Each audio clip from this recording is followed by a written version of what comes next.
Bien, buenas tardes, mis muy apreciables. Ya estamos viendo que tenemos ahorita audiencia, entonces, pues le damos la más cordial de las bienvenidas al curso de Derecho Procesal y, bueno, Derecho Administrativo, Sustantivo y Procesal. En este momento vamos a cargar nuestra diapositiva para que ustedes pues tengan acceso a que puedan tener el medio visual, ¿eh? Esto se demora solo unos segunditos. Uy, voy a iniciar la grabación, que estaba viendo que está pendiente. Ahora sí, está cargando. Bueno, le damos de nueva cuenta la bienvenida en esta tarde lluviosa en muchos lados de la capital, ¿verdad? Así pues de que, pues, esperemos estén bien ustedes y vamos a compartir, por supuesto, esta clase, pues, semana número 8, la que nos vamos a estar platicando acerca del servicio público y algunos contratos administrativos. Vamos a ver la presentación. Por acá está. Bien. Tardará unos segundos en cargar, nada más. Vamos a ver si ya está.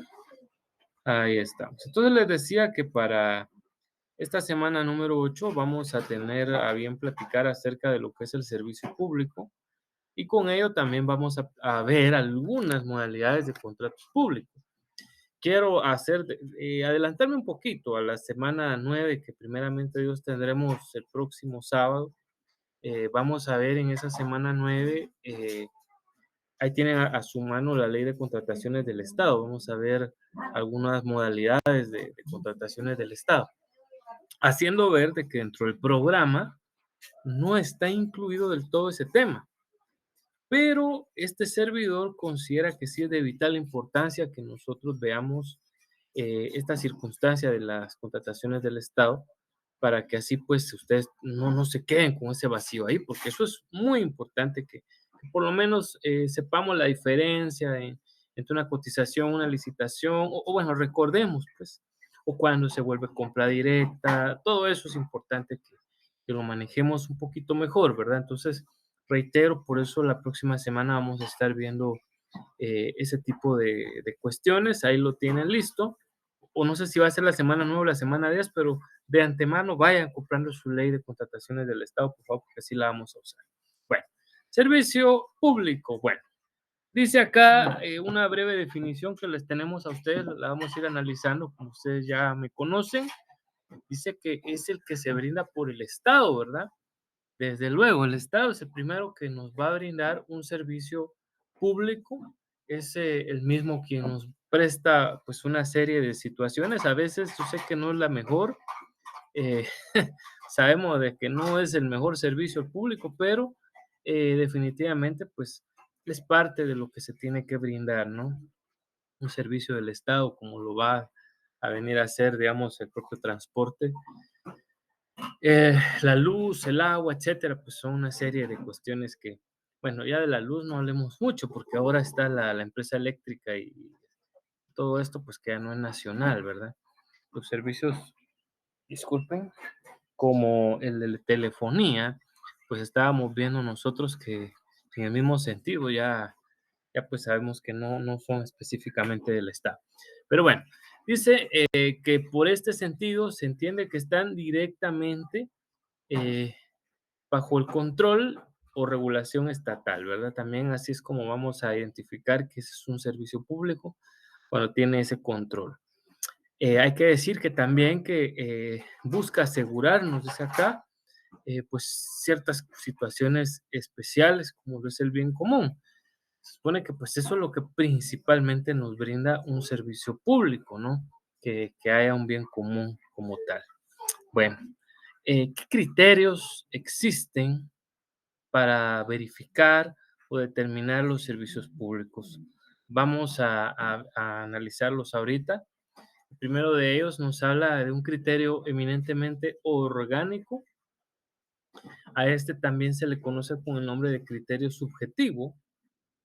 Entonces nos dice acá que este pues definitivamente nos va a comentar, ustedes lo tienen ahí en sus pantallas, eh, que cuenta que la determinación del servicio para que se le constituya como orgánico no es directamente la actividad a desarrollar, sino que le pone principalmente la importancia a él. órgano que es el que está prestando el servicio como tal. ¿Cómo así? Bueno, pensemos en un órgano estatal que presta un servicio de salud, en este caso el Ministerio de Salud Pública, ¿no?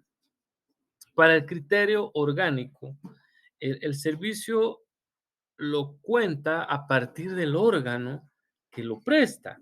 Es decir, que para esta situación nos diría que el criterio de servicio es eminentemente médico porque lo está prestando como tal un hospital. Entonces, para esta clase de criterios es así como se determina, ¿verdad? Reiteramos, este no observa propiamente el servicio en sí, sino el órgano, ¿verdad? Que es el que lo está prestando. Demos otro ejemplo, imaginémonos ahora el tema del agua, ¿no? El agua, pues en casi todos los lugares lo presta las distintas empresas municipales de agua. Aquí en la ciudad capital es Empagua y definitivamente, pues si nos vamos a este criterio, nos diría que el servicio es público, perdón, no porque sea específicamente para todos o para, qué sé yo, para un grupo, para un municipio, no, es público porque quien está prestando el servicio público es una empresa del Estado. En este caso, EPAGUA es la empresa municipal de agua, ¿no? Entonces, ese sería el criterio orgánico. Como pueden darse cuenta, toma, reiterando, pues, al órgano propiamente para explicar, para decirnos que pues definitivamente el servicio es público por el órgano que lo presta, no por el servicio propiamente dicho, ¿eh? No porque sea servicio de agua, no, no, porque el órgano, recuérdense de esto, el órgano, quien lo presta, es público. Esa es la situación. Bueno, vamos a avanzar y en breve vamos a hacer una diferenciación, ¿no? Ahora hablemos del llamado criterio funcional. Bueno, al criterio funcional material también se le conoce con el nombre de criterio teleológico. Entonces, aquí, damas y caballeros, vamos a ver una pequeña variación, ¿no? Porque aquí vamos a ver que el servicio puede ser público por la naturaleza del servicio. Vea la diferencia. El otro era público por el órgano que lo prestaba. Contrario sensu, en el criterio funcional material, por eso es la materia, ¿verdad? O teleológico. Lo teleológico hace alusión a una materia o una especialidad, ¿verdad? Entonces, aquí por eso dice que según esa naturaleza del servicio, pues se imprime una necesidad. Analicemos bien la definición. Se imprime una necesidad y así el servicio público que se presta se destina a satisfacer una necesidad de carácter general, dice acá. Entonces, reiterando, existe una necesidad de carácter general, sí. Digamos, el uso de las carreteras, que por cierto no es lo mejor que hay en Guatemala, ¿verdad? Lamentablemente, sabemos que los impuestos estos que pagamos de circulación, pareciera que ni los pagáramos, ¿verdad? Porque las carreteras, la gran mayoría están en un estado deplorable que da pena, ¿no? Entonces, sin embargo, pues ahí está. Sabemos que el servicio de las carreteras es público, no porque lo preste un órgano, sino atendiendo a la naturaleza del servicio. Las carreteras son públicas, entonces, por ende, se tendría que dilucidar que el servicio como tal es público por la materia, por la situación que pues básicamente atiende a la necesidad, en este caso, pues de usar una carretera, ¿verdad? Eso es lo que distingue. ¿Se dan cuenta la diferencia entre la primera y esta? ¿Verdad? En la primera, que era una teoría por subjetiva, atiende mucho al órgano, pues dice que el servicio es público por el órgano y esta dice que el servicio es público directamente, no por el órgano, sino por la necesidad de prestar un servicio para los demás, ¿no? Eso es la situación.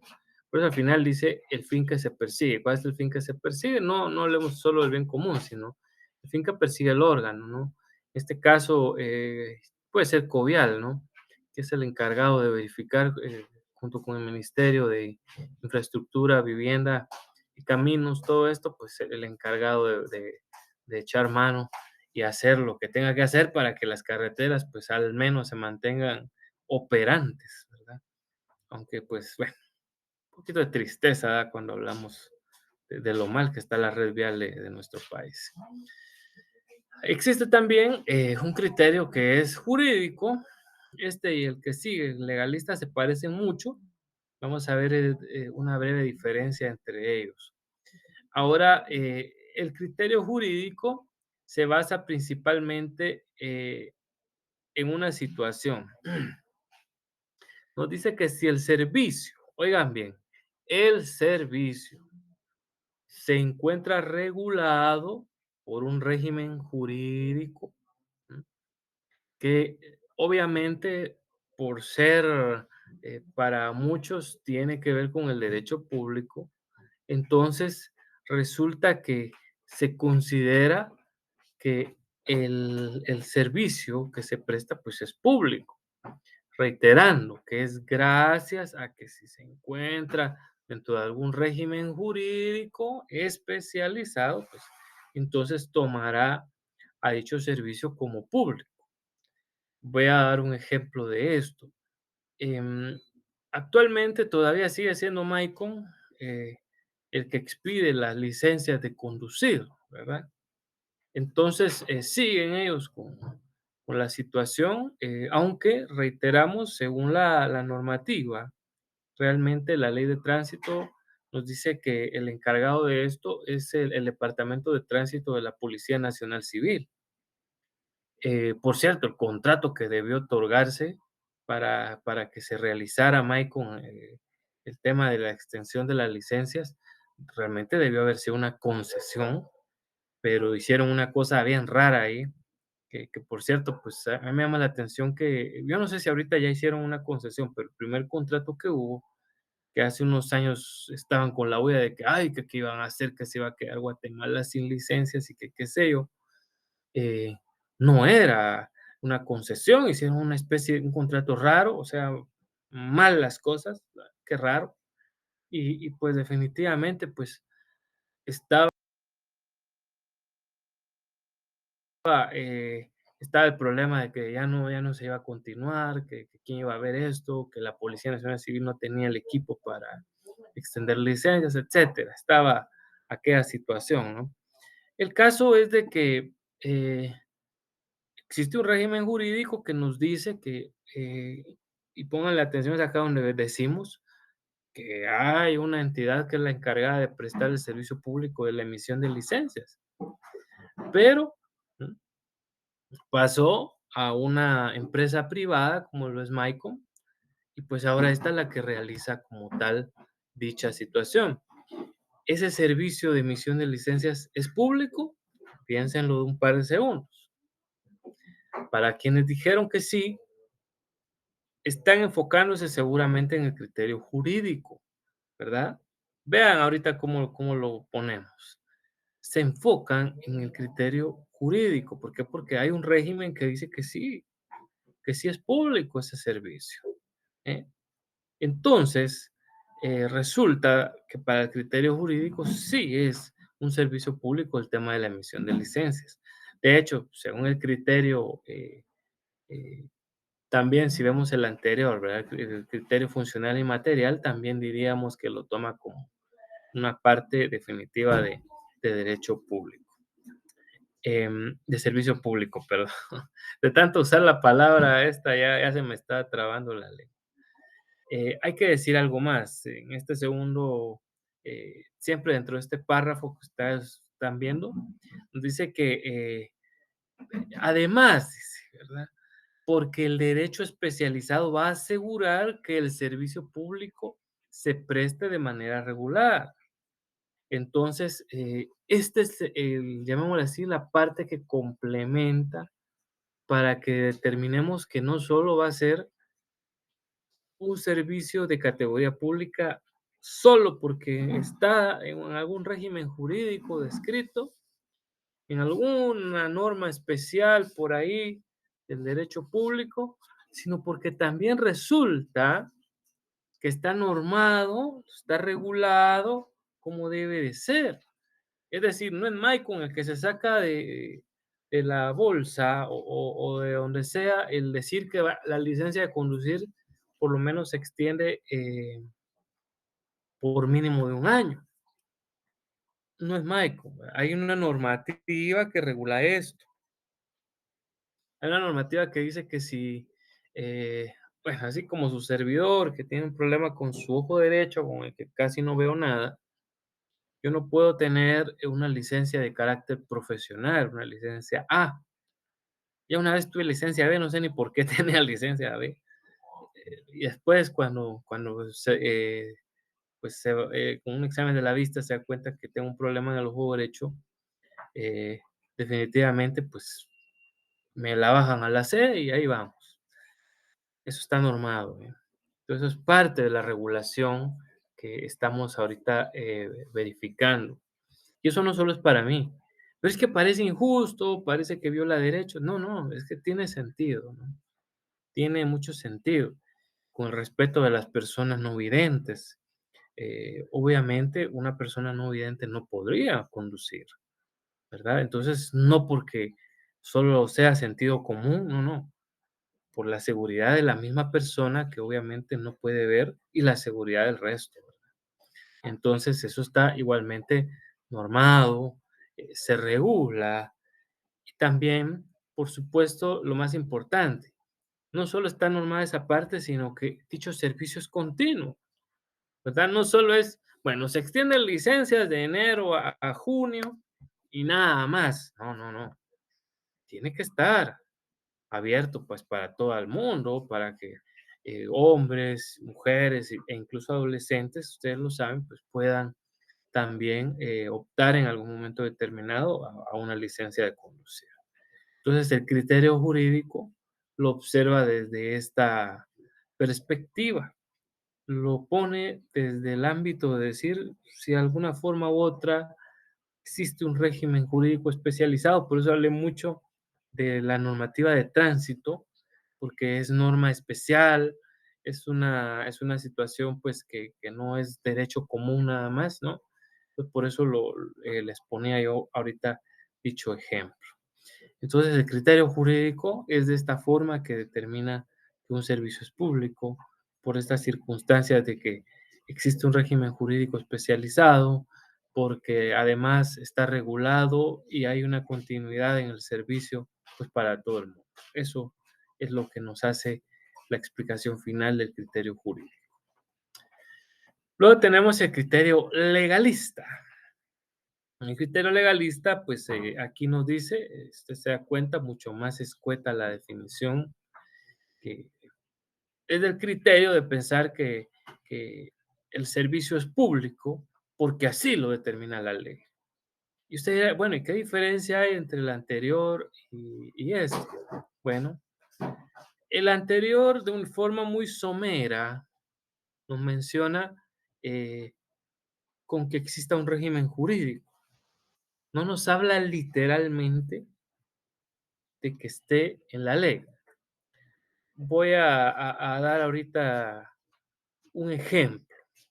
¿Será que el Internet está en algún régimen jurídico? Yo sé que alguno de ustedes dirá, pues debe estar algo del Internet. No hay mucho que se diga como una normativa especial del servicio de Internet o que haya una ley que se llame ley de servicio de Internet. No, no existe.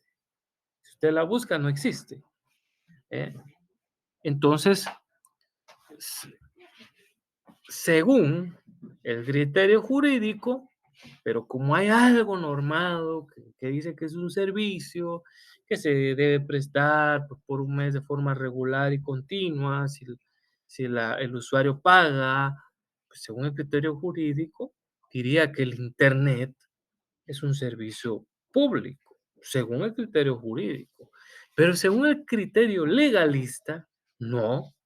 ¿Qué les parece? porque no hay ninguna ley que diga literal o taxativamente que el servicio de Internet es público. ¿Me explico? Es decir, para el criterio legalista, tiene que decir que el servicio es público para considerarlo público. Así de sencillo. ¿Qué le parece? Eh, Se dan cuenta que sí hay una diferencia entre el criterio jurídico y el legalista. Es que pareciera que fueran sinónimos, ¿eh? Pero ahorita yo creo que el ejemplo del Internet es el que más claro nos lo deja, ¿verdad? Y, y bueno, ¿qué otro se me pudiera ocurrir que sea así? Bueno, hablemos del servicio del cable, ¿eh? Debe de haber una normativa, que la televisión por cable, ¿sí? Debe de existir alguna normativa, y la hay, ¿verdad? Ahorita no me recuerdo, creo que está en la ley esta de telecomunicaciones, ahí hay algo regulado, ¿ah? Que dice, lo menciona en relación a este servicio. eh, entonces, para el criterio jurídico, con que una normativa diga sí, con eso le basta para considerar que ese servicio es de carácter público. Ahora, insisto, estoy hablando de la televisión por cable. Si nos vamos al criterio legalista, ¿m?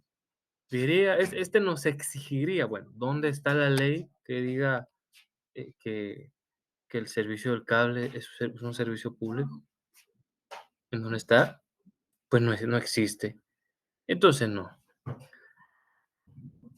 ¿Cuáles serían entonces para el criterio legalista servicios públicos? Tal vez alguno de ustedes ya se está haciendo esa pregunta, pues bueno, respuesta es el agua, la luz, ¿verdad? Porque en estas, pues sí hay una regulación que es muy clara al respecto, ¿verdad? Entonces, en cuanto a este tema de servicios, principalmente, pues la ley, algo encontramos ya más claramente de esto en el propio Código Municipal, ¿no?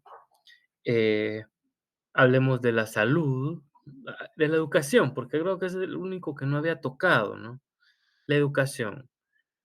Ya la propia Constitución dice que la educación también es pública, es laica, etcétera, también nos lo dice.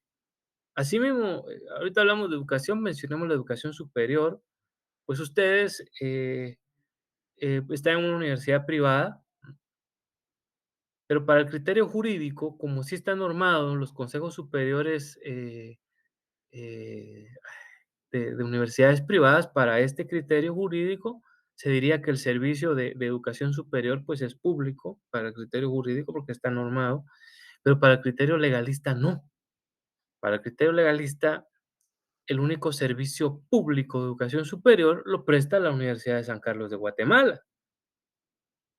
¿Sí? ¿Ven esa otra diferencia? Yo creo que esta es la más clara, ¿no? La que nos pone a nosotros más en contexto. Ahora, antes de pasar al otro tema, repasemos estos criterios y quedémonos con el tema de la universidad. Regresemos a la anterior diapositiva del criterio orgánico.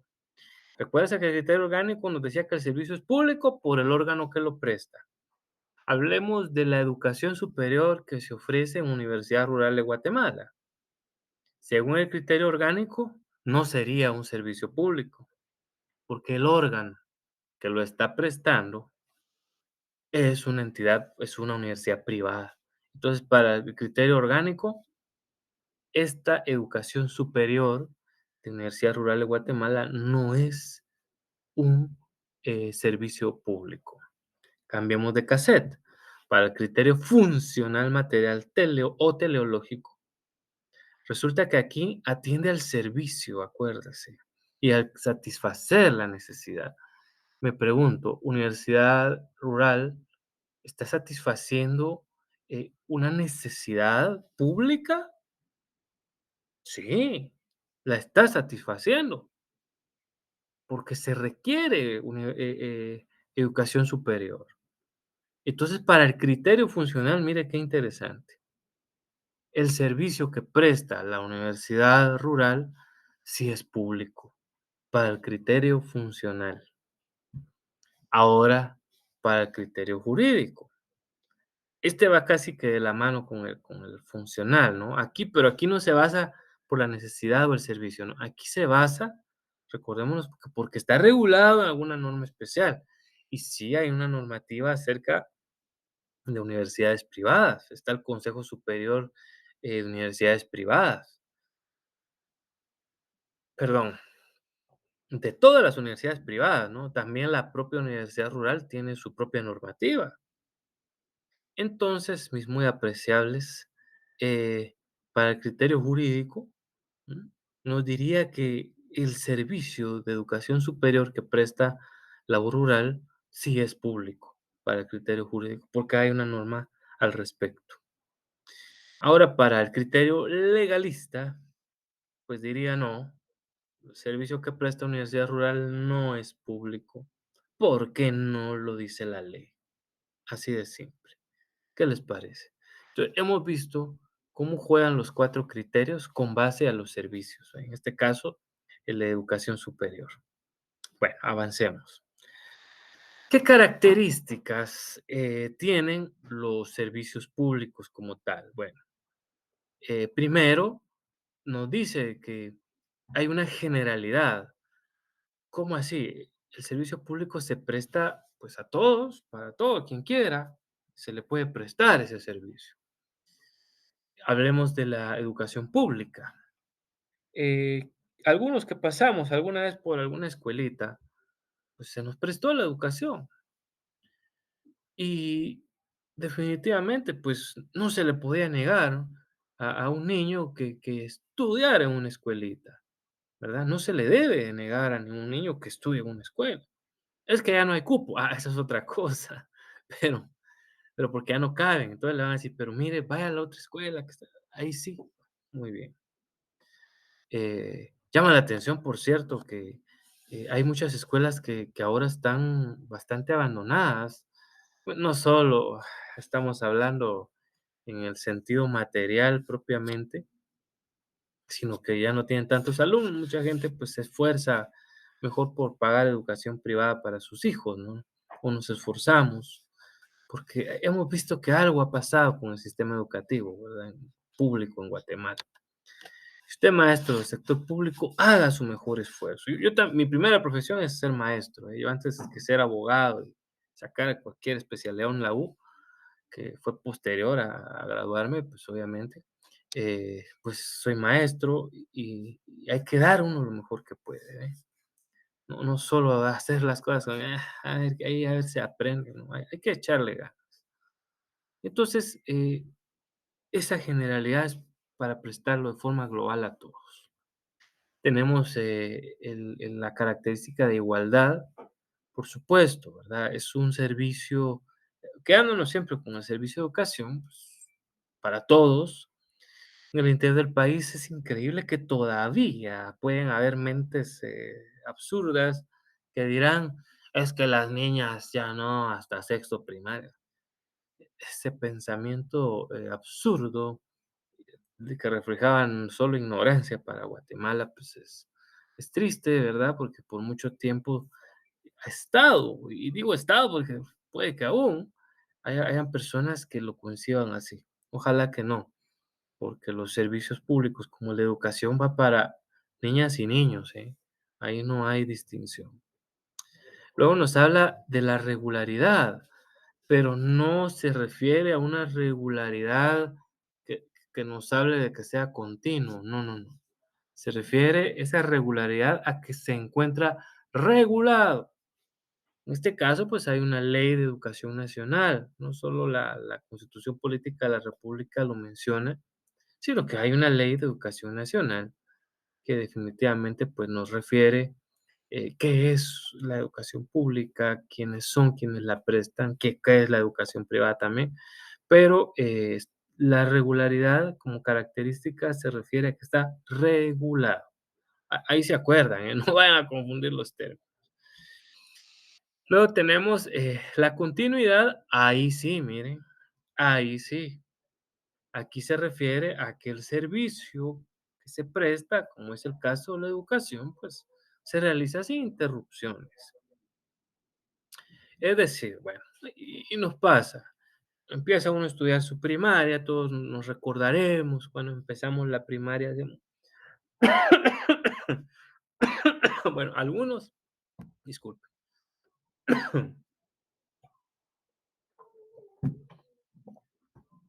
bueno, algunos empezamos un poquito más más para allá que otros de ustedes, seguramente alguna y algunos de ustedes son muy jovencitos.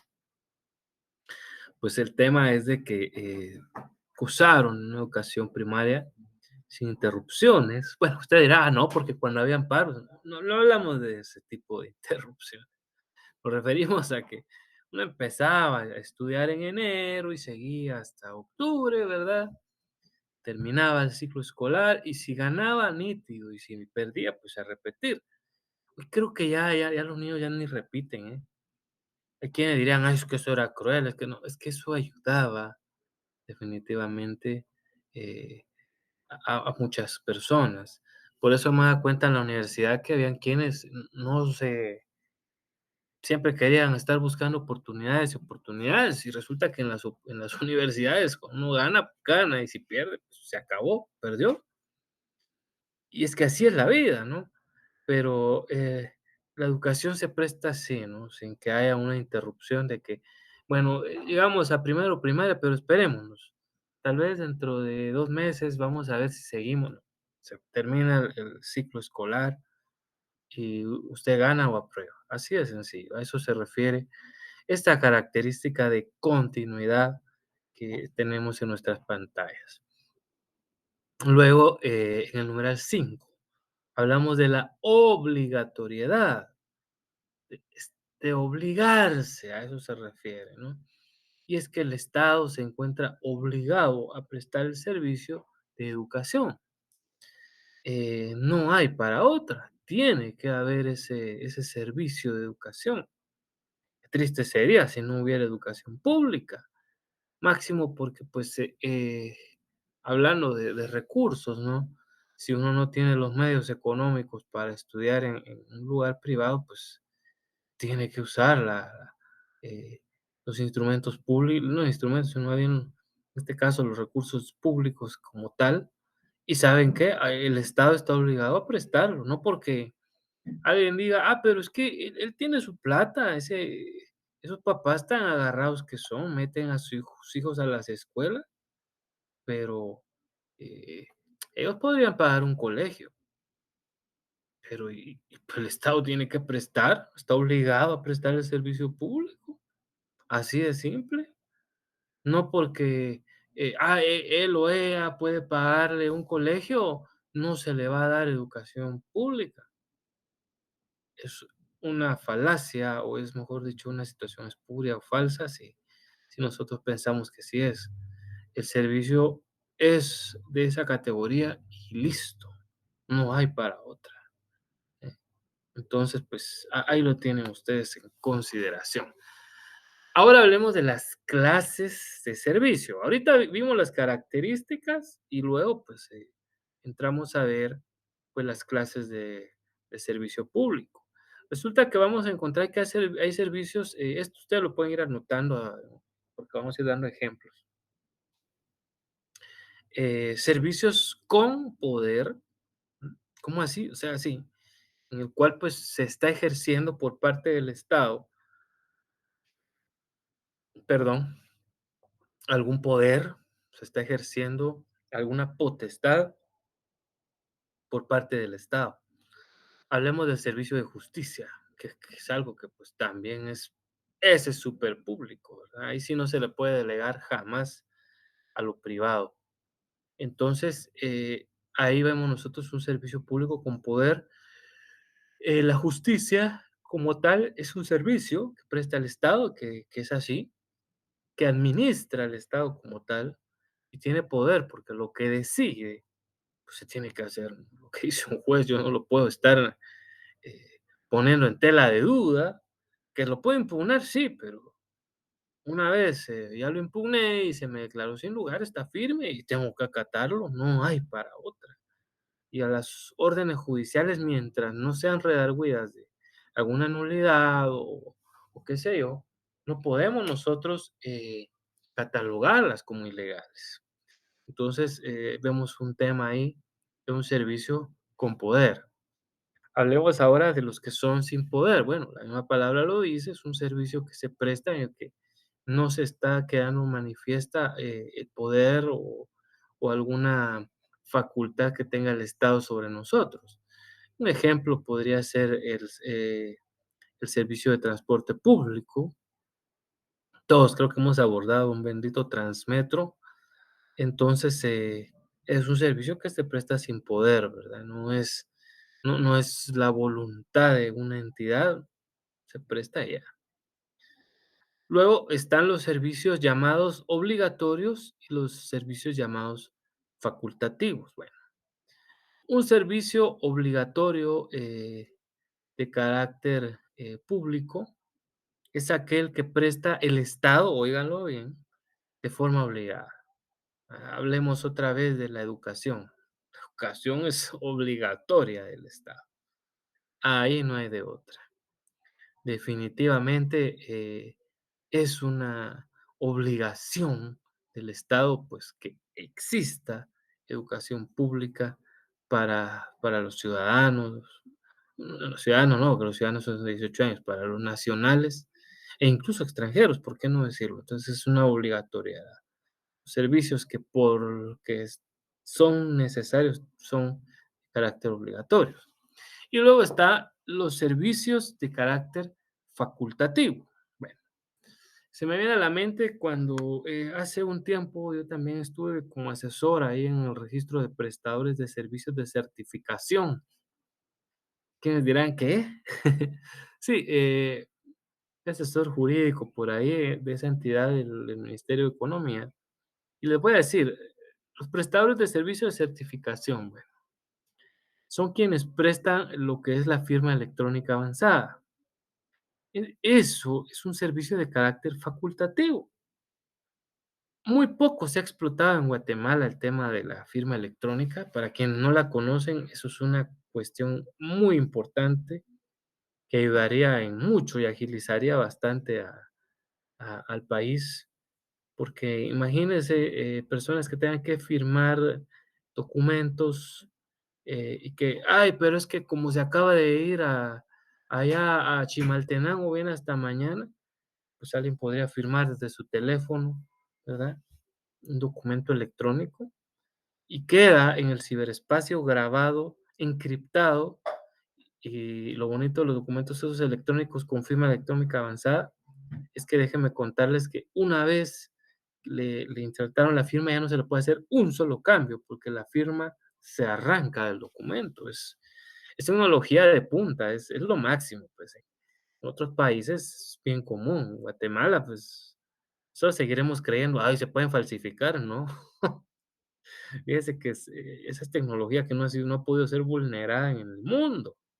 No digamos aquí en Guatemala vamos a venir a vulnerar, ¿no? Entonces, pero a lo que voy es a que es un servicio facultativo el del Estado de venir y registrar a las empresas, porque al final quienes prestan este servicio de prestadores son entidades privadas, fíjense.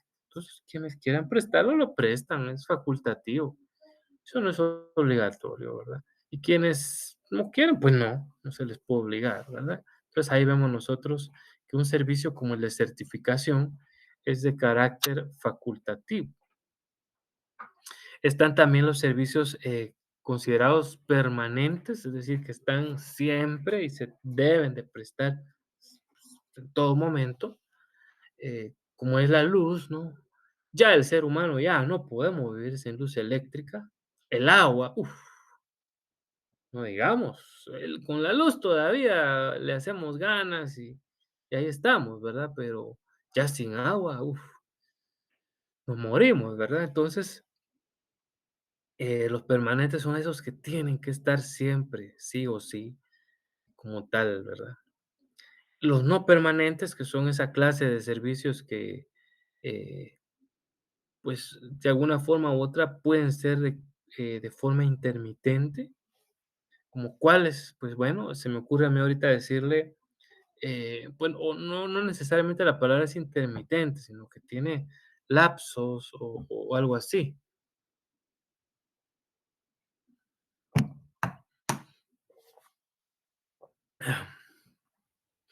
Volviendo al tema de la educación. La educación es un servicio no permanente, si lo vemos desde el punto de vista de que no todo el tiempo se está educando. Hay etapas de vacaciones, hay etapas en las cuales pues el servicio no se presta, o ahorita, como es el caso de las universidades, perdón, ahí con los semestres, pues igual, ¿no? Vemos nosotros que se da esta circunstancia en la que efectivamente vamos a ver de que cambiamos de semestre y descansamos un poquito, ¿verdad? Entonces, podríamos decir que la educación no es un servicio del todo permanente, ¿verdad? Em, Luego están los servicios de gestión pública. Bueno, un servicio de gestión pública eh, es el que hace una entidad del Estado cuyo servicio es público por el Estado, no hay de otra. Es el caso, hablemos del servicio este de la identificación de personas, ¿no? Eh, Se necesita hacer una gestión para ver un tema de una persona y su identidad, tenemos que acudir a un servicio de gestión pública obligatorio, como lo es el registro civil del RENAP. Es una característica de dicha situación. Y ahora, pues lo que decíamos, ¿verdad? Aquellos servicios de gestión privada que parecen públicos, pero al final los hace una gestión privada. Pues, ¿cómo así? Bueno, voy a dar ahorita un ejemplo. ¿Han visto ustedes, seguramente han pasado alguna vez por la autopista de Palín-Escuintla? La autopista Palín-Escuintla era un logro enorme, ahí en tiempos del presidente Álvaro Arzú, ¿no? Y a cualquiera diría, ay, sí, qué buena. Y, pues sí, pues qué alegre, pero viene y ahí concesionó a una empresa privada para que todo el que quiera pasar por esa autopista tiene que pagar. Y ahí vemos nosotros una gestión privada, porque a quien se le pague es a una empresa privada, esa es la que se ocupa de mantener a la autopista en buen estado. Claro, eso es lo que al final de cuentas, eh, pues tiene que hacer la gestión privada, ¿no? Mantener en buen estado las cosas como tal, ¿no? Entonces, ahí vemos nosotros un ejemplo de gestión privada, pero que tiene un servicio público. Luego están los servicios públicos propios, que son los que presta específicamente la entidad del Estado como tal, como cuál les podría dar yo un ejemplo. Pensemos, ay, disculpe, no sé, porque ahorita nos bajó un poquito de sueño. Eh, Estamos bostezando, pero ya nos vamos a reponer, ¿eh? Eh, Hablemos de un servicio propio como lo es la salud. Entonces vemos nosotros de que cuando asistimos a un hospital, pues es cierto, pasamos horas ahí viendo si nos atienden, porque no lo vamos a negar, pero de repente eh, nos damos cuenta de que nos atienden, nos sacan una radiografía y listo. Nos ponen un yeso y si nos quebramos y ya estamos. Un servicio propio. Es impropio cuando el propio Estado no tiene algo y entonces se vale de una, inclusive una empresa privada para poder realizar la gestión. Esto pasa mucho con el IX, creo que se han fijado ustedes, que viene la persona, eh, va al IX y le dicen, fíjese que se lo vamos a mandar a hacer a tal lugar, y cuando usted viene a sentir, pues va allá a la zona 10, a la zona 15, a una de esas grandes clínicas, y a él le terminan haciendo el examen. Es un servicio público impropio. Obviamente el Estado tiene que pagarle a la entidad privada que está prestando ese servicio, Y ustedes dirán, pero eso se parece mucho a la gestión privada, con la diferencia, vean la diferencia. En los de la literal D, donde hablamos de gestión privada, yo les di el caso clarísimo de la autopista de Palín-Escuintla.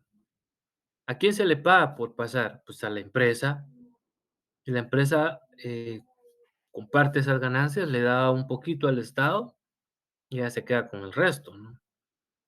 Entre utilidades y para también invertir en el mantenimiento de la autopista.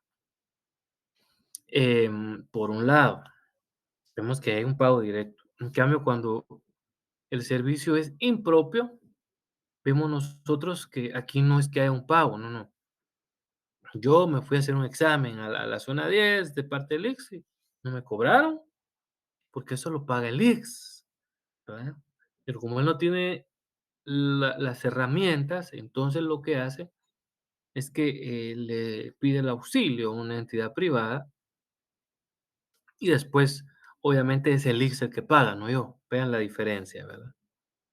Luego tenemos la última clasificación que nos habla de cómo pueden ser los servicios según su ámbito territorial, o sea, según el lugar donde esté. Bueno, para ello hablaremos de que existen servicios nacionales, es decir, que se prestan todo el país, ¿no? Luego tenemos los servicios regionales. Si ustedes tienen por ahí su ley preliminar de regionalización, ya han podido leer de que Guatemala está dividida en 8 regiones. Pues son 8 las regiones en las que Guatemala está dividida. Solo la ciudad capital, digamos, es una región, la región metropolitana, la región centro, que está integrada por Zacatepec, que es Chimaltenango, ¿verdad? Y Escuintla, entonces, y así hay también región nororiente, suroriente, noroccidente, nororiente, y está la región Petén. Petén solito es una región, porque ni modo, es el departamento más grande de Guatemala.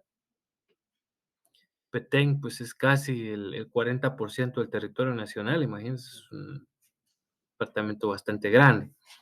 Entonces vemos nosotros ahí eh, cómo es que se da por regiones. Están también los servicios considerados departamentales, obviamente, haría alusión únicamente a cada uno de los departamentos que tenemos. Guatemala no podemos decir de provincia, porque Guatemala no está dividida en provincias. Ahorita recuerdo yo que en sí, bueno, Costa Rica sí está dividida en 7 provincias, pero allá, nosotros acá somos departamentos, ¿no? Y son 22. Y está, por supuesto, en un ámbito más pequeño, los servicios públicos municipales, que son los que, pues, se prestan en cada uno de los municipios. Aquí tenemos, ¿qué? 340 o 340, yo ya ni sé, cada vez que me pongo a investigar hay más. Entonces, ahí de repente se averiguan, yo creo que sí son 341 ya los municipios que tenemos en toda Guatemala, ¿verdad? Pero ahí está para que lo tengamos en cuenta. Como quien dice, pues lo vayamos recordando, es parte de. Bueno, ¿qué elementos tiene el servicio público? Bueno, no quiero que lo confundan con características porque es otra cosa, ¿no? Las características ya vimos que básicamente son situaciones que identifican, mientras tanto que el elemento es algo que compone al servicio público. Reitero, ¿cuál sería la diferencia entre características y elementos míos, digamos? Bueno, en mis características podría ser que, bueno, mido 1,80 m, que ¿qué? Soy de pelo liso, eh, que bueno, uso barba, esas son características. Ahora, ¿cuáles serían mis elementos? Bueno, los elementos es que yo tengo un corazón, que tengo 2 pulmones, que tengo un estómago, que tengo 2 ojos, todo eso, ¿verdad? Vean la diferencia entonces entre elemento que es algo intrínseco, algo de lo que yo me compongo, mientras que la característica es algo más externo, ¿no? Es algo, que me identifica más específicamente. Pues entonces ahora, que les acabo de diferenciar entre característica y elemento, pues entendamos qué elementos debe de tener un servicio público como tal.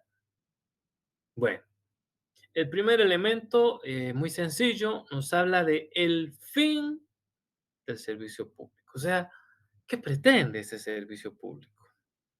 Entonces, ahí ustedes lo están leyendo seguramente, donde dice, constituido para satisfacción de las necesidades colectivas, por supuesto.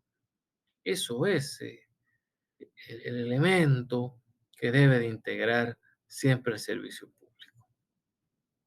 A veces se prestan servicios públicos sin sentido, burdos, no sé, ¿verdad? Pero deben de estar realmente enfocados en satisfacer. Llamemos un servicio público, yo digo el Parlacén, es un claro ejemplo de algo que no sirve para nada, ¿verdad? No tiene, no satisface las necesidades de ninguna colectividad más que de los que se están enriqueciendo ahí por no hacer nada, esa es la verdad. Entonces vemos ahí como un ejemplo claro, ¿verdad? De algo que adolece el Parlacén, por eso que decimos no presta ningún servicio, no sirve para nada, solo para gastar. Y qué lástima que no hemos tenido todavía a alguien que sea lo suficientemente transparente para ir a eliminar semejante lugar. Em, Otra vez, esos son comentarios muy personales, son míos, no de la universidad. Hago la aclaración. Luego, el otro elemento que tiene un servicio público nos dice que es la persona que presta el servicio público como tal. Como ustedes lo saben, cuando hablamos de persona, sabemos que tenemos que distinguir a persona individual y persona jurídica. Entonces, esa es la primera, pues, de las situaciones que debemos de llevar en cuenta cuando hablamos de elementos, ¿verdad? Entonces, aquí nos dice la titularidad del servicio público corresponde al Estado, el cual lo ejecuta directamente a través de sus órganos administrativos o indirectamente por medio de particulares concesionados, que decíamos hace un rato, ¿no? El servicio que presta es público, sí, muy bien.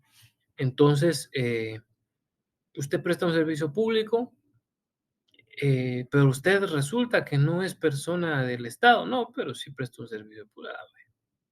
Entonces, su elemento es que hay personas, en este caso jurídicas del derecho privado, prestando el propio servicio como tal. El tercer elemento que integra a los servicios públicos es el régimen jurídico. Bueno, ya lo habíamos dicho, ¿no? Para que el servicio realmente sea público, ¿verdad? Tiene que estar normado, no solo porque diga que el servicio es público legalmente, como ya vimos aquel criterio, ¿no? Sino porque sí tiene que haber una normativa que de alguna forma u otra, pues, nos ayude a ordenar las situaciones. Veamos, en educación es bien fácil, ¿verdad? Sabemos nosotros que el ser humano, que es un ser vivo que va en crecimiento, pues necesita definitivamente, eh, llamémosle así, verificar que exista una regulación, ¿verdad?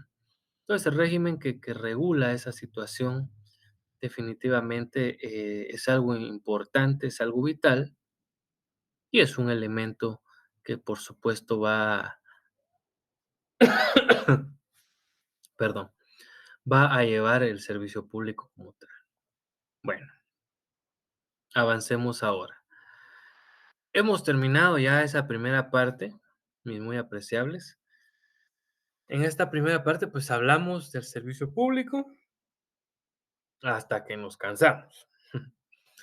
Ahora empezaremos a platicar acerca del contrato administrativo. Antes de entrar a esta temática, quiero reiterar, y decirles por qué vamos a ver más adelante también la ley de contrataciones del Estado.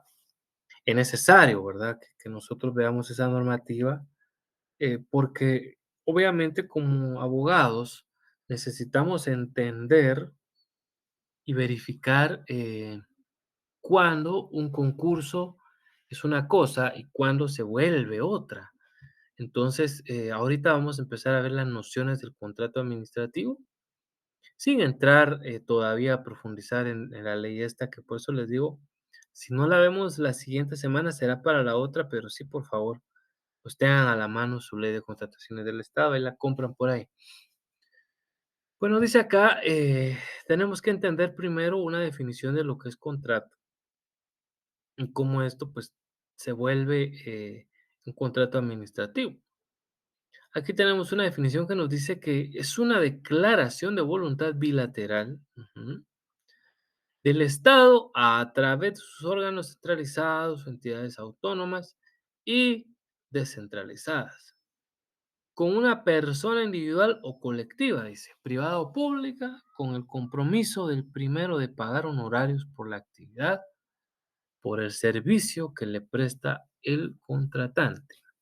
Bueno, lo leí literalmente porque es una definición muy clara de lo que es un contrato de carácter administrativo. Ahora lo analizamos diciendo, es bilateral, por supuesto, porque el Estado quiere contratarlo y porque por el otro lado está el ofrecimiento de llevar a cabo dicho contrato. Dice que a través de sus órganos centralizados, sí, como los ministerios, digamos, las secretarías, exactamente. Luego dice, y entidades autónomas y descentralizadas, ¿no? Digamos, las entidades autónomas, pues casi que se valen solitas por sí mismo, y las descentralizadas, pues que ya no tienen un control directamente de gobierno, ¿verdad? Sino que pues es aunque hablaremos también del tema del control, aunque está un poquito, están intermedias entre ser autónomas y ser centralizadas. Luego dice que con una persona individual o colectiva, privada o pública, con el compromiso, ¿verdad? De pagar honorarios, ¿sí? Últimamente, o fue quién, ¿qué presidente fue? Creo que fue, no sé si fue Berché o Alfonso Portillo los que empezaron con los famosos contratos 029, se recordarán ustedes. Entonces, a partir de esos contratos, pues se buscó la contratación de personas en el Estado sin necesidad, según muchos, de pagar prestaciones, de pagar, eh, ay, ¿qué más? Bueno, de pagar básicamente esas prestaciones, porque eso era lo que se evitaba, ¿no? Se pagaban honorarios y bueno, al final de cuentas, pues es así también un tema de contrato administrativo el que se firma cuando una persona es 029 y pues, presta los servicios como tal. Entonces dice ahí, honorarios por actividad, ahí está el ejemplo que estábamos diciendo, ¿no? Se cobra honorarios, no se le llama sueldo, aunque por ahí, pues, en materia laboral, pues, ya los jueces están fallando mucho en decir que, pues, sí, así como se ve el contrato es para pedir auxilio.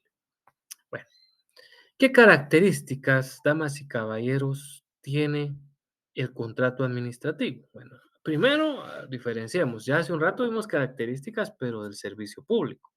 Ahora vamos a ver del contrato administrativo. Bueno, la primera de ellas nos habla de la preferencia del Estado, entre comillas.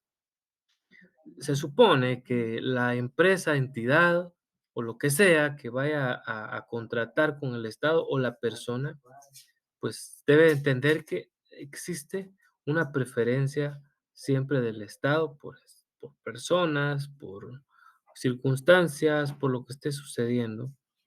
Siempre tiene que ser una preferencia al Estado como tal. Entonces, en esa preferencia, llamémosle así, que tienen los contratos, definitivamente el Estado es el preferido, ¿verdad? A prestarle servicios, por eso, o inclusive cuando uno es contratista del Estado, como el Estado es el predilecto, le dice: "Mire, a mí me va a prestar usted servicio, pero tiene que comprar una fianza", le dicen incluso, ¿qué le parece? Si alguno de ustedes está bajo algún régimen, sabe muy bien de qué estoy hablando. Entonces, tiene que todavía comprar una fianza, pero si soy yo quien está trabajando y sí, pero aún así tiene que comprar una fianza por la cual se esté asegurando el cumplimiento del servicio, ¿qué le parece? Entonces, le toca a las personas, pues, acceder. Luego está el principio de juridicidad. Bueno, la juridicidad, damas y caballeros, es aquel principio que se vale de circunstancias, de elementos bases eh, relacionados con el derecho común, ¿m? Que se basa en muchos otros principios. Como tal, en materia administrativa, tiene esa característica la juridicidad, aplicar el derecho común a casos concretos e inclusive, por supuesto, eh, tiende la juridicidad a entrar a conocer un poquito más allá y entender lo que quiso, digamos, negociarse a partir de un contrato. Les voy a dar un ejemplo de cómo se da la juridicidad. Digamos, en el derecho administrativo, si le falta un requisito a un contrato, ese no debería de ser un problema, por juridicidad. Es decir, imagínese que le faltó colocarle, eh, no sé, la edad del representante legal, pues en un contrato individual, en un contrato eh, también podría ser de algunos de carácter mercantil, eso no es necesario, ¿verdad? Y ahí estamos usando juridicidad para decirlo, ¿verdad? Esa es pura juridicidad. Decimos, no, pero entendemos que están el resto de los datos ahí. Entonces, eso es lo que vale, eso es juridicidad, ¿eh? Aplicar criterios de justicia que van más allá de los de la ley. Eso es juridicidad. Luego está el otro que es el antagónico, diría yo, de la juridicidad, como lo es la legalidad. Bueno, la legalidad nos va a referir a solo lo que nos diga la letra legal invocada en un contrato.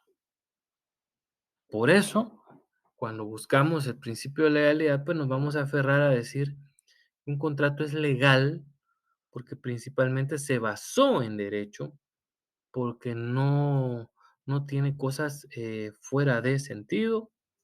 Imaginémonos el Estado de Guatemala que quisiera negociar un contrato administrativo con, vamos a ver, vamos a pensar ahí para hacer un ejemplo claro de cuando hay legalidad o no hay legalidad.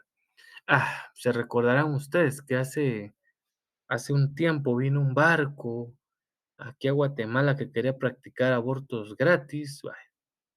Entonces, Guatemala no podría haber hecho ningún tipo de negociaciones con esa clase de servicios, ah, referentes a aquel barco que, pues, hace unos años estuvo, eh, y que en Guatemala, por cierto, no se le dejó atracar por lo mismo, ¿verdad? De que en Guatemala, pues, el aborto aún es un delito, por mucho que se le ataque y todo, o lo que quieran, pues, es un delito y está normado. Y por el principio de legalidad, no podría, el Estado de Guatemala contratar a los servicios de, digamos, gente como ese barco, que ya ni me acuerdo cómo es que se llamaba, pero, no podría contratarlo porque, se toparía con el tema de que legalmente eso no es viable, es ilícito más bien, porque el aborto en Guatemala es un delito, ¿verdad? Aunque usted esté a favor del aborto, en Guatemala es un delito porque así lo dice la ley y no podemos decir otra cosa, ¿no? Eso es principio de legalidad. Ahora, solo ojo, Voy a regresar un poquito a legalidad, juridicidad. En materia administrativa, eso sí, administrativa, a veces prevalece la juridicidad sobre la legalidad. Eso sí, téngalo, siempre en cuenta, ¿verdad? Porque, recuerdo yo ahorita, aunque este no era contrato, pero trabajaba en otra entidad del estado y allá, pues, en una oportunidad interponían un recurso y les conté, y habían compañeros asesores que decían: "No, ya rechácenlo y punto, porque les faltan requisitos". Pues, eh, otros estábamos en contra, decíamos: "No, no, pero por juridicidad, ya sabemos nosotros que siempre que uno rechace algo, previamente le tiene que dar la oportunidad para que subsane", ¿no? Entonces, ahí estábamos aplicando juridicidad, si usted se da cuenta, por encima de la legalidad. Bueno, luego nos habla de que los contratos administrativos también tienden a ser bilaterales, o sea, hay obligaciones y condiciones para ambos, ¿verdad? Hay obligaciones, eso es un hecho. En todos los contratos, administrativos, no solo una de las partes va a actuar y ya, no, no, por supuesto, eh, pues tiene que echarlo a andar, quienes estén encargados, uno de pagar y el otro de hacer, ¿verdad? Entonces, el contrato, eh, es bilateral en bue el contrato administrativo es bilateral siempre en el ámbito estatal. Luego tenemos los principios especiales. Usted dirá: "¿Cómo así?". Bueno, recordémonos que no solo están los principios como el de legalidad y juridicidad, hay principios como el propio de defensa, ¿no? Principio de defensa, eh, que en algún momento determinado, imagínense que el Estado dijera: "Mire, quiero que tal empresa inicie la construcción de tal cosa", empieza la empresa a construirlo, y de repente viene, pues, se empieza a construir lo que dice el el contrato, ¿no? Y de repente viene, y nos resulta de que, eh, están teniendo ellos algún atraso, de que, las mercancías como tal, no mercancías, las herramientas con la que se iba a construir lo que se había pedido por parte del Estado, pues no se encuentran aquí y no vienen por los embarques, que está delicado por el tema del COVID, como sea. Entonces, vemos nosotros de que hay un montón de factores. En los contratos administrativos empezamos con principios especiales, como cuáles, como el de la buena fe, principios como el de conciliación. Entonces, a esos principios se refiere, de decirle, mire, fíjese que la herramienta para construir no viene, el repuesto no sé qué pasó, tal vez por la crisis esta que seguimos de los contenedores, no viene todo lo que queríamos. Entonces, hay nosotros que sirven esos principios para decir, mire, fíjese que conciliamos, yo viéndolo bien la obra ya no se la voy a poder entregar en el tiempo. Es cierto que me van a multar, pero por favor, mire, esto no depende de mí. Pusimos en el contrato que en el caso de que hubiera un atraso que no dependiera de mí, pues se iba a dar una prórroga. Entonces, se puede negociar, ¿verdad? Vean lo interesante. Luego está el principio de jurisdicción especial. Bueno, quien conoce la especialidad administrativa, pues es el órgano administrativo, así de simple. Eh, También, desde luego, no solo hacemos referencia a al órgano administrativo per se, pero sí, pues, es el que tiene, digamos, la especialidad, es el que tiene, por supuesto, la acción que se tenga que desarrollar. Imaginémonos, un contrato, para construir carreteras, ¿verdad?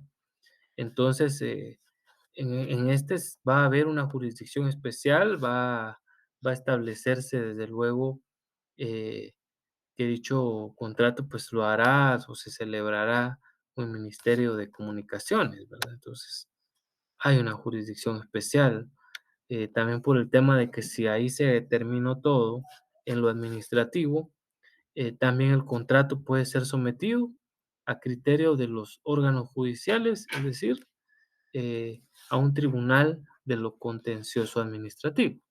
Entonces, vea lo interesante que son estas características.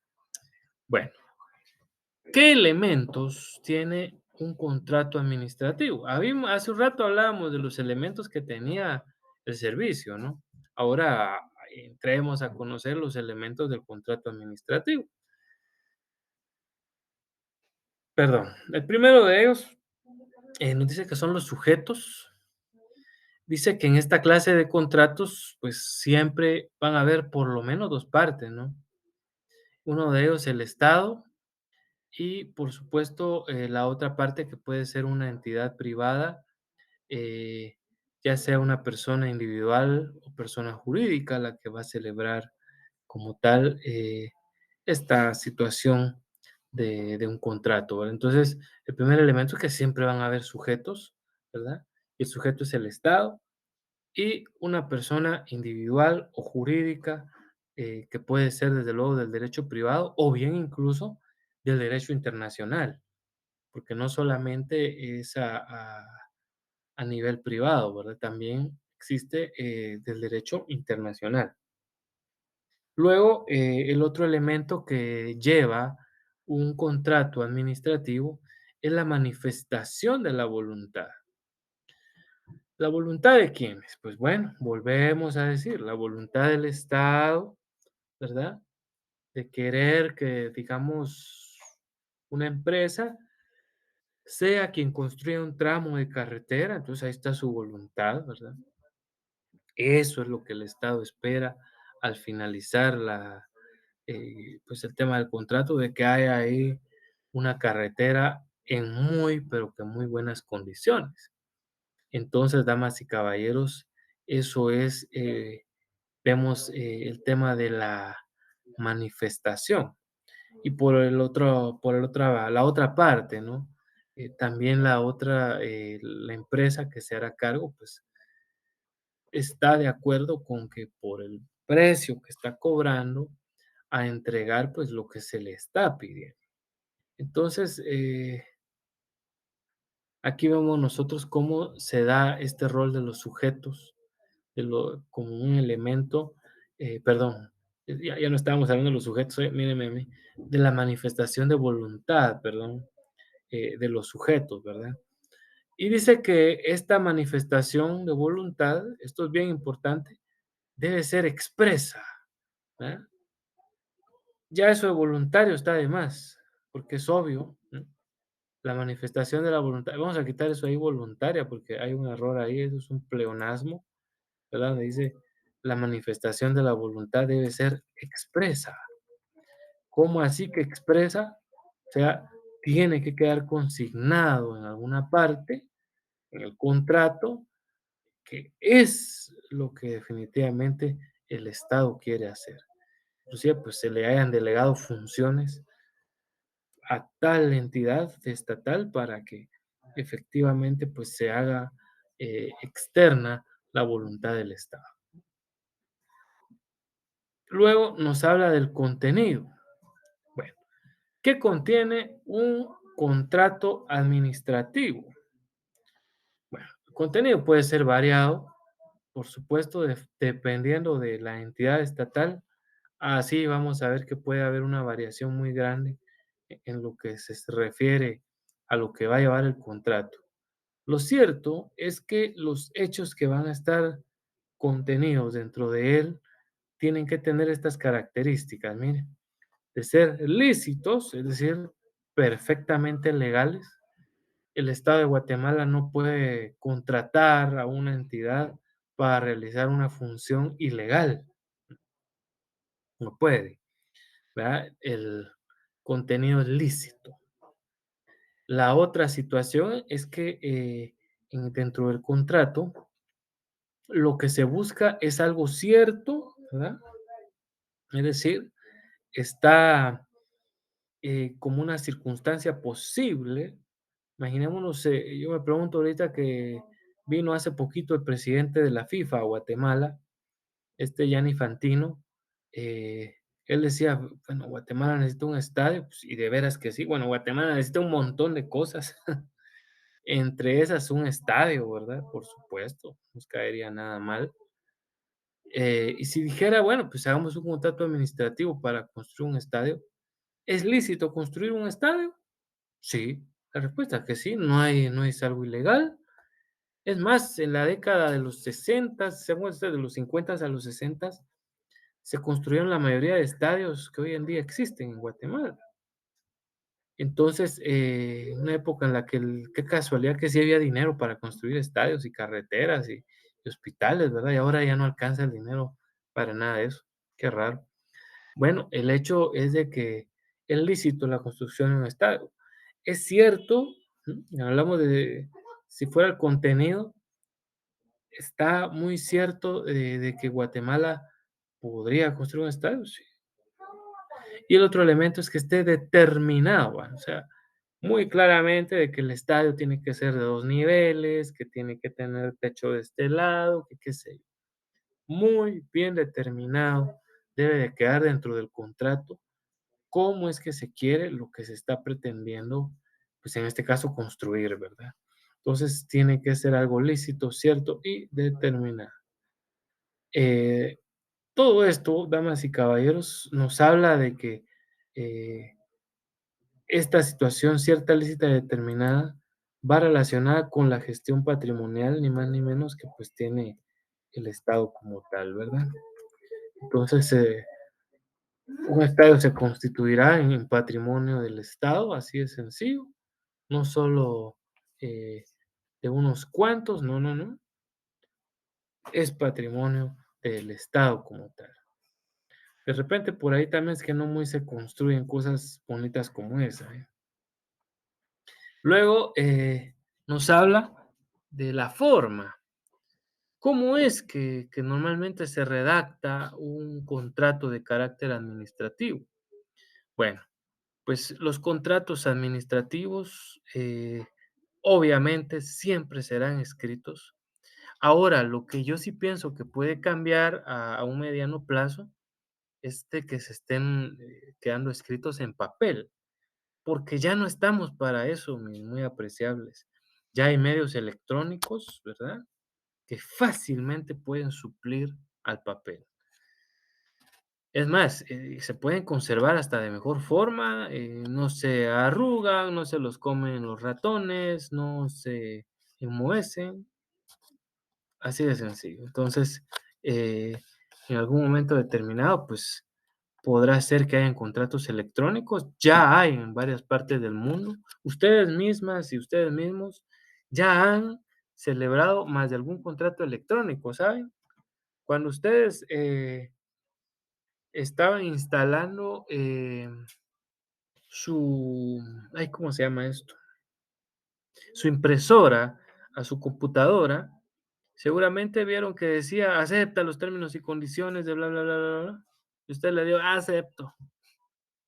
Ahí está un contrato eh, electrónico, ¿verdad? Donde usted aceptó los términos. También creo que le pasa cuando usted se mete a X o Y página y dice, acepta los términos y condiciones. Ah, sí, acepto. Pues ya sabe, pues, que definitivamente está quedando constancia electrónica, ¿verdad? En este caso.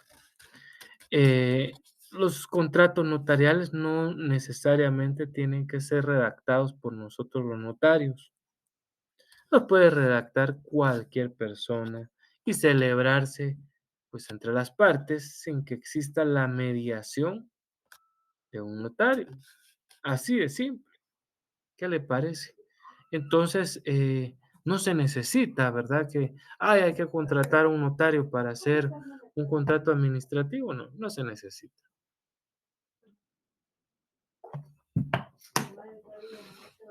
Alguno de ustedes dirá, pero el tema este de la fe pública y todo, pues sí la tenemos, los notarios, ¿no? Eso es verdad, la tenemos, pero el Estado también tiene su propia fe pública, es la fe pública administrativa, y por eso pues no se necesita eh, de un tema notarial para la redacción de contratos, solo permita.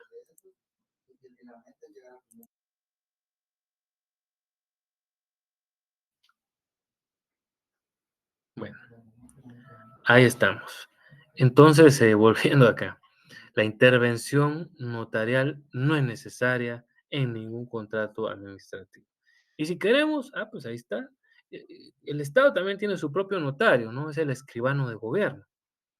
Y el escribano de gobierno participará en algunos actos y contratos administrativos, sí, lo necesita, ahí estará, pero no necesariamente va a ser él quien tenga que darle forma y realizar los contratos administrativos del Estado con no es él, ¿verdad?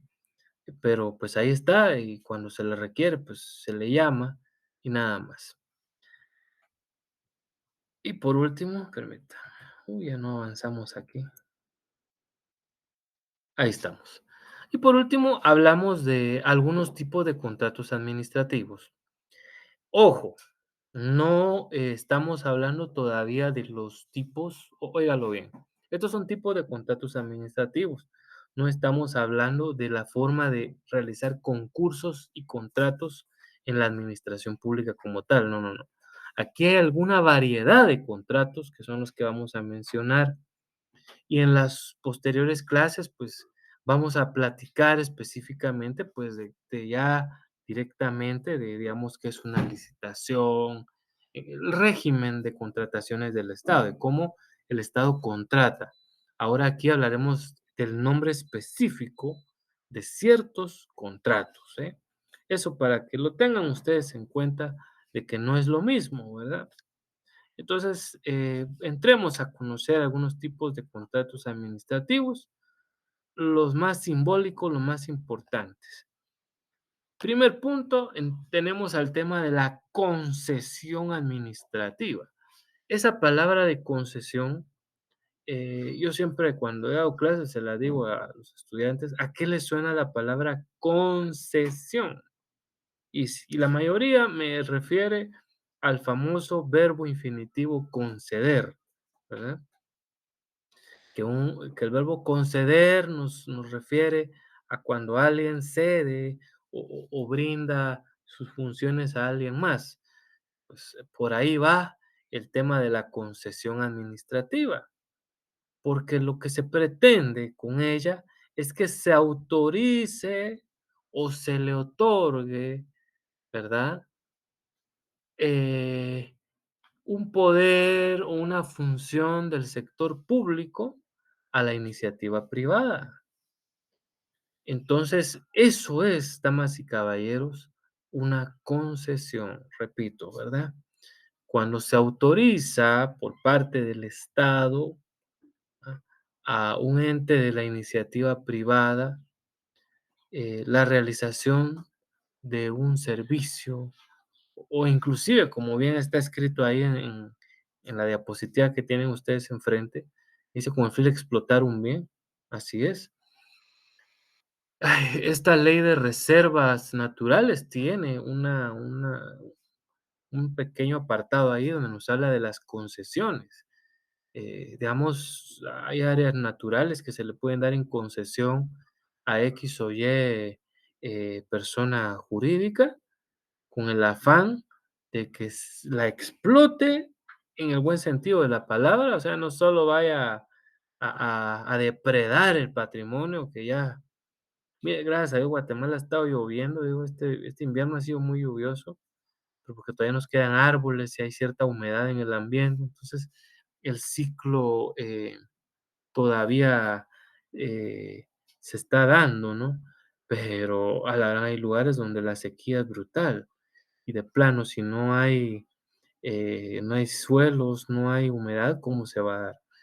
Imposible, ¿verdad? Entonces ya saben cómo es el tema de la concesión, por eso les decía, aquel contrato entre Maicon y el departamento de, ay, departamento de tránsito de PNC debió ser una concesión, como lo es la carretera Palín-Escuintla. Luego tenemos la nacionalización. Esto casi que no, ¿verdad?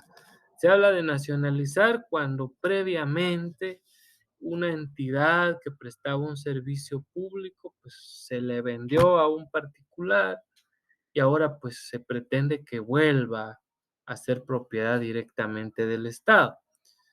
Entonces, por eso ahí lo dice, mire, el Estado pasa a ser propietario o controlador de bienes o actividades que hasta la fecha pertenecían al sector privado.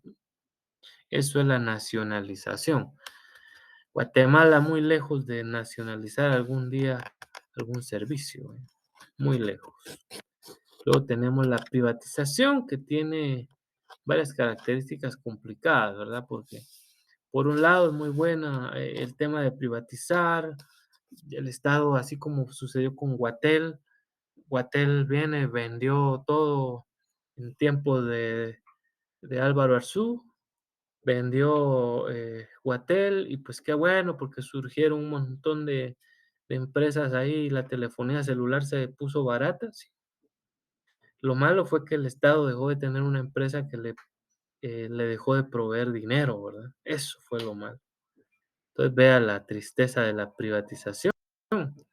Dice ahí, por su conjunto de fórmulas organizativas, dice, del sector público, ¿verdad? Que obviamente va a tender a venir y a convertir esos servicios que presta una empresa privada, pues eh, al final de cuentas sigue siendo de alguna forma un servicio público, podría ser, pero pues definitivamente pasa en mayor medida al derecho privado. Pues bueno, mis muy apreciables, estos son algunos ejemplos de contratos administrativos. Yo les hablé incluso algunos que se dieron en Guatemala. También la privatización de la empresa eléctrica fue otro, ¿verdad? Otro ejemplo que tenemos de privatización. Nacionalización, nada. Guatemala no ha nacionalizado absolutamente ningún servicio ni ninguna empresa privada. En cuanto al tema de la concesión administrativa, pues ya les digo, es el contrato idóneo para que el Estado permita que por un cierto tiempo la entidad privada pues explote y haga un buen uso de un lugar público. Así es pues de que aquí lo estamos dejando por esta tarde noche, noche de lluvia, noche frita, sabroso cuando está así. Así que de antemano pues yo les estoy agradeciendo por su atención y también, desde luego, les estoy deseando de antemano un buen provecho. Ahí ya se ponen las pilas para que vayan viendo sus tareas. Yo creo que a ustedes sí se les deja un tarea, entonces eso ya la subimos y todo para que la tengan que ir haciendo despacito y bien hecha. Así es pues que primero Dios será hasta la otra semana cuando nos estemos saludando y que tengan buenas noches.